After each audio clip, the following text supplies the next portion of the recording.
Hi there Pisces, thank you for joining me for your monthly forecast for February. This month begins with a cluster of energy in the most reflective part of your horoscope. But on the 2nd, Mars, the power planet, makes its way into your sign.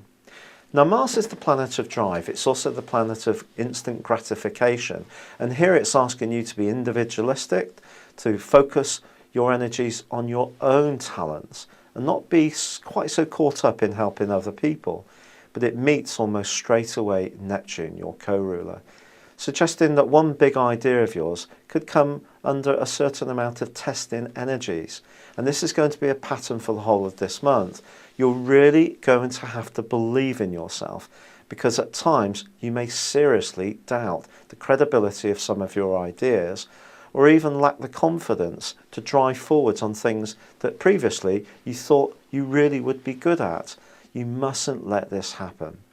And the best way to achieve this is to take one day at a time, because on the 2nd, Venus, the planet of love, also moves into a rather sentimental area. It's possible that you could reconnect with someone this month from your past. This could be an old flame, it could be someone you used to work with. On the other hand, it could lead towards a separation in a relationship which is not working very well.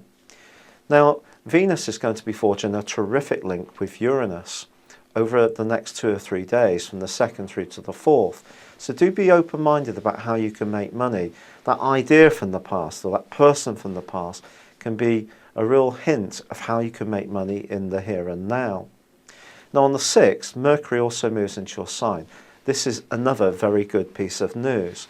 Unfortunately, it too merges with Neptune, and unfortunately this can see you question yourself, lose impetus, feel bogged down, or just feel a little bit washed out. But on the 10th, there is a new moon. This new moon is probably one of the least beneficial of the new moons that happen each year, because it is in your 12th solar house. It's saying to you that you need to move forwards with an awareness to your drives, but also an awareness to your frailties.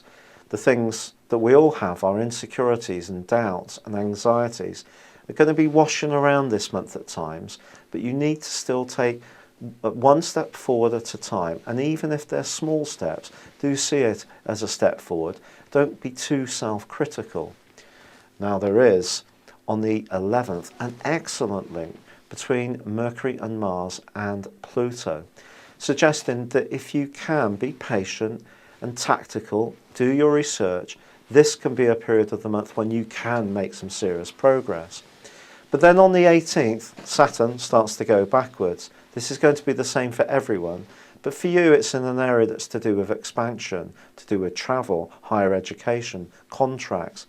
So those areas can also be areas of struggle and frustration in the 5.5 months to come. But there is, on the 19th, the arrival of the Sun in your sign for the first time in 11 months. And this is something to truly celebrate. But it too is going to be affected by the draining energy of Neptune. It can make you very spiritually minded. It could see you look at life in lots of different ways. It could see you be very kindly and compassionate. But it also can slow you down somewhat. Once it shrugs off the energy of Neptune, events can start to pick up again. However, there is the full moon, which suggests that someone might not like some of the plans that you have. But then Venus arrives in your sign, again reinforcing your individuality. But again, it's connecting with Neptune.